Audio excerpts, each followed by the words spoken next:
Assalamualaikum warahmatullahi wabarakatuh. Kami dari kelompok Respon Kebencanaan dalam Perspektif Islam akan mempresentasikan hasil dari diskusi kami. Anggota dari kelompok kami yaitu Ahmad Hifni Azhar, NPM 2001020068,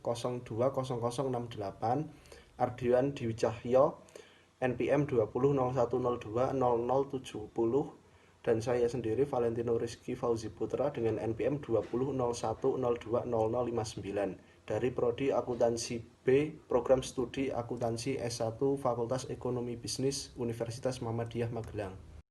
Bencana dalam kasus besar bahasa Indonesia adalah suatu yang menyebabkan atau menimbulkan kesusahan, kerugian, atau penderitaan yang disebabkan oleh alam. Biasanya, bencana ini menyangkut segala kejadian yang menimpa alam dalam skala besar maupun yang kecil. Dalam perspektif Islam, respon kebencanaan dalam perspektif Islam adalah manusia diajarkan untuk saling tolong-menolong dalam suatu kebaikan, sehingga menciptakan suatu keharmonisan dalam masyarakat. Menurut Quraisy Shihab, terdapat beberapa istilah yang digunakan oleh Al-Quran untuk menunjuk peristiwa disebut dengan bencana. Antara lain, musibah. Kata musibah disebut 10 kali dalam Al-Quran.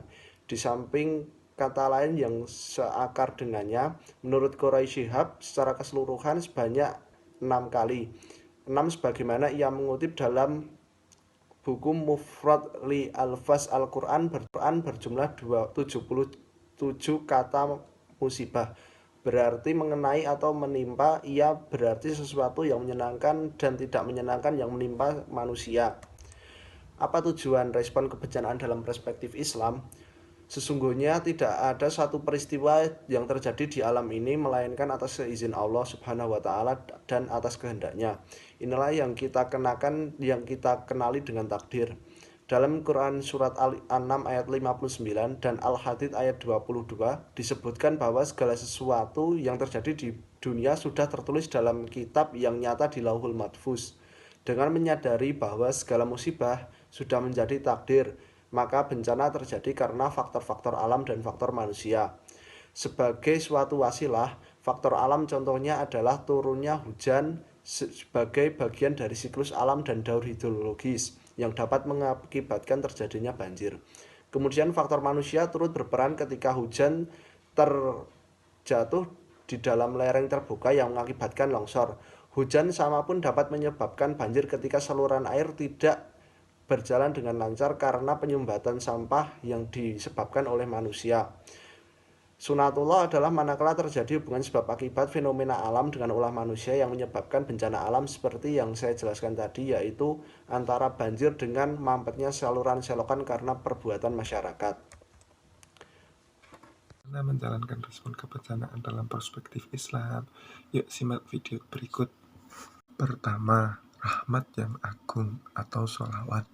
Dalam konteks ini menguatkan rasa kemanusiaan berupa solidaritas sosial. Sebelumnya, rasa kemanusiaan bangsa Indonesia tercoreng dengan peristiwa-peristiwa seperti penganiayaan supporter sepak bola yang mana berujung kematian. Ironisnya, orang-orang sekitar itu hanya melihat penganiayaan tersebut, bersikap taat acuh tak acuh, dan bahkan tega merekam kejadian tersebut. Hal ini mengisyaratkan atau membuktikan pudarnya rasa kemanusiaan dalam bangsa kita, yaitu peduli kepada sesama. Melalui bencana alam ini, bangsa Indonesia menunjukkan solidaritas sosial yang tinggi dengan ikut bela sungkawa dan berbagi dana sosial bagi para korban bencana. Kasih sayang dalam konteks ini tumbuhnya rasa persatuan dan kesatuan bangsa Indonesia di tengah konflik politis yang menjurus pada perpecahan dan pertikaian. Sebelumnya ini, kita sudah diingatkan pentingnya persatuan dan kesatuan bangsa melalui Asian Games pada tahun 2018. Sekarang kita diingatkan lagi melalui bencana alam yang harusnya menyadarkan bangsa Indonesia untuk mengedepankan persatuan dan kesatuan dibanding perpecahan dan pertikaian akibat perbedaan pilihan politik. Ketiga, solusi. Apabila para korban bencana alam tidak bersabar, maka dapat menimbulkan perasaan putus asa, depresi, dan gangguan mental lainnya. Bahkan bisa jadi berujung pada aksi bunuh diri. Sedangkan para korban bencana alam yang bersabar, maka dapat menimbulkan perasaan percaya diri untuk berbenah dan mencari solusi. Pada tataran ini, kita sebagai bangsa Indonesia yang tidak terkena bencana alam wajib bersyukur dengan cara membantu para korban bencana sebagai alternatif solusi sesuai dengan kapasitas kita masing-masing. Sebagai umat muslim yang taat kepada Allah Subhanahu wa taala, kita harus ikut berduka cita dan berbelasungkawa atas bencana yang telah diberikan oleh Allah Subhanahu wa taala. Di tengah kondisi yang sangat menyedihkan, bencana yang diberikan oleh Allah Subhanahu wa taala bukan merupakan suatu azab, tetapi merupakan cobaan, di mana Allah Subhanahu wa taala tidak akan menguji hambanya di luar kemampuannya. Kita sebagai umat muslim harus tolong-menolong antar sesama dalam hal kebaikan. Oleh karena itu, jangan sungkan untuk membantu antar sesama. Di dalam Islam kita diajarkan untuk saling berbagi, saling menolong. Apabila ada yang terkena bencana, kita tolong semampunya kita, dan jangan memaksakan diri untuk dapat membantu terus. Selanjutnya, apabila para korban bersikap sabar, maka Allah Subhanahu wa taala akan memberi 3 anugerah. Ketiga anugerah inilah yang perlu kita perhatikan dengan seksama.